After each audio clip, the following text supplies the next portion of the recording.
Békesség Istentől, dicsértessék az Úr Jézus Krisztus. Áldozó csütörtök, vagyis Jézus mennybe menetele, és a pünkösd ünnepe felé halad a keresztény világ. Az evangéliumok híradásából tudjuk, hogy az Úr Jézus feltámadása után 40 napig még itt volt a földön övéi között.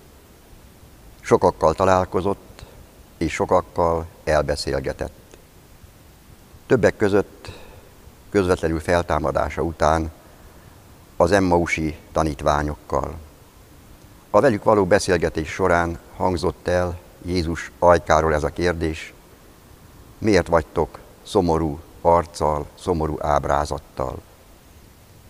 A szomorúság, a szomorú arc nyilvánvalóan a csalódásnak, becsapottságnak, keserűségnek, reménytelenségnek a kifejezője. Ez a kérdés, ami Jézus ajkáról az emmausi tanítványok felé hangzott el, ma is időszerű, és nekünk is szól. Hiszen a mindennapi életben mindannyiunkat érnek csalódások, vesztességek. Sokszor kétségbejtő helyzetbe kerülünk, máskor a kilátástalanság borít be bennünket.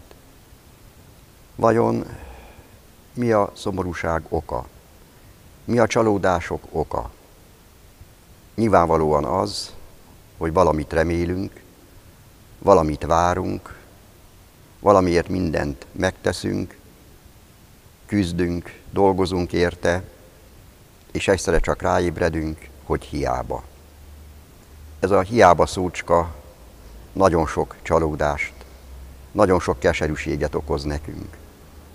Így voltak ezzel az Emaus felé igyekező tanítványok is. Mi pedig azt reméltük. Azt remélték, hogy az Úr Jézus lesz az, aki helyreállítja Izrael országát, aki felszabadítja Izrael népét a római fennhatóság alól, aki szabaddá teszi őket. És mi következett? A nagypéntek, a golgotai kereszthalál. Mekkora csalódás ez! Vannak csalódásaink emberi kapcsolatainkban, férj-feleség között, testvérek között, barátok között. És vannak olyan csalódásaink, amelyet nem tudunk felejteni. Szoktuk is mondani, ezt soha nem tudom, soha nem fogom elfelejteni. Akkora volt a lelki pofon, hogy nem lehet felejteni. Mi pedig azt reméltük, mondják a tanítványok, és nem az következett be.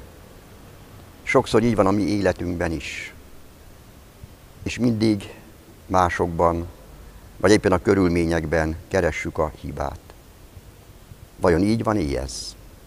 Egy kicsit magunkba kell nézzünk, és meg kell állapítanunk azt, hogy sokszor mi magunk vagyunk csalódásaink okozói.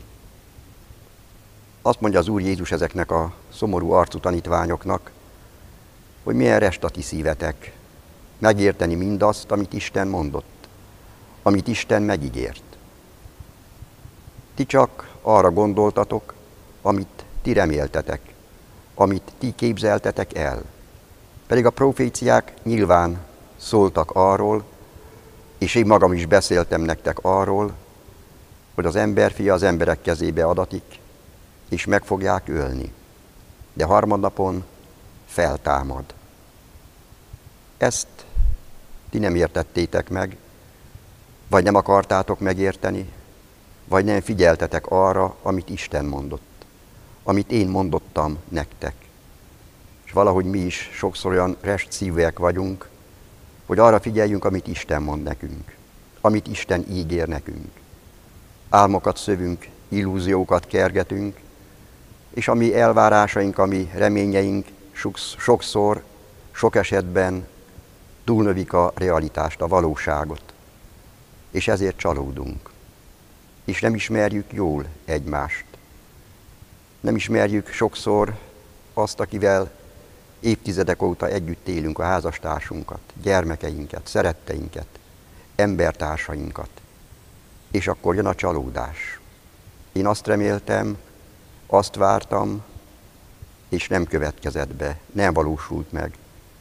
Én azt gondoltam, azt reméltem, hogy szeret, és kiderült, hogy nem. Hogy hűséges lesz, és kiderült, hogy nem. Hogy őszinte lesz, hogy igaz lesz, és kiderült, hogy nem.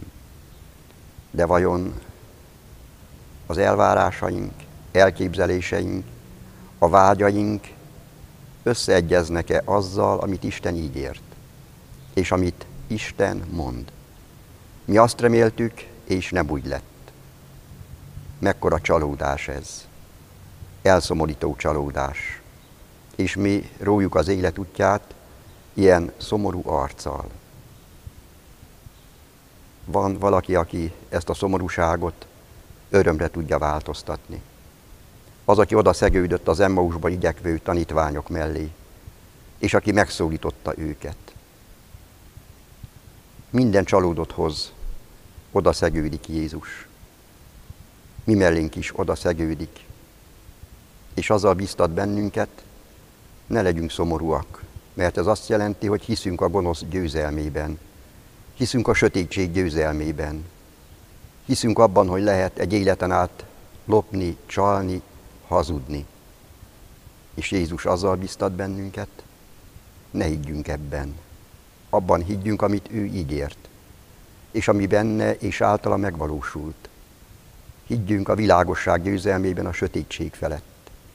Higgyünk az igazság győzelmében, és ne a hazugságban. Higgyünk az élet győzelmében, és ne a halál diadalában.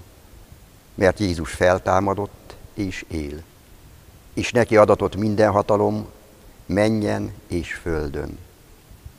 Most hozzánk, mindannyiunkhoz ezt a kérdést intézi Jézus. Miért vagytok szomorú arccal? És azt akarja elvégezni ezzel a kérdéssel, hogy arcunkról eltűnjön a szomorúság. Mert minden csalódás után egy dolog következhet, Jézus mellénk szegődik. Mi pedig közel kerülünk hozzá, és hihetünk a végső győzelmében, a végső diadalában. Ő azt akarja, hogy szomorú arc helyett örvendező, mosolygó arccal járjuk az élet útját, és ezt az örömöt adjuk tovább.